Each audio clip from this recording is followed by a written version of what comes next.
વાલા મિત્રો, સત્સંગમાં જે વિવેકી છે તે તો દિવસે દિવસે પોતાને વિશે અવગુણને દેખે છે અને ભગવાનને ભગવાનના ભક્તને વિશે ગુણને દેખે છે અને ભગવાનને સાધુ પોતાના હિતને અર્થે કઠણ વચન કહે છે તેને પોતાના હિતકારી માને છે અને દુઃખ નથી લગાડતો.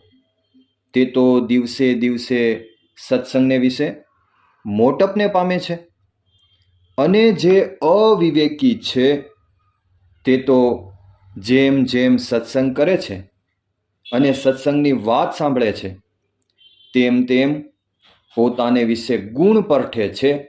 એટલે કે હું કંઈક છું અને ભગવાનને સંત એનો દોષ દેખાડીને એની આગળ વાત કરે છે. તે વાતને માને કરીને અવળી લે છે અને વાતના કરનારાનો અવગુણ લે છે.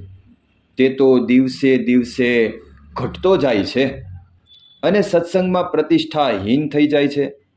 માટે પોતાને વિશે જે ગુણનું માન તેનો ત્યાગ કરીને સુરવીર થઈ ને ભગવાનને ભગવાનના સંતને વિશે વિશ્વાસ રાખે તો એનો અવિવેક ટળી જાય છે અને સત્સંગમાં મોટપને પામે છે.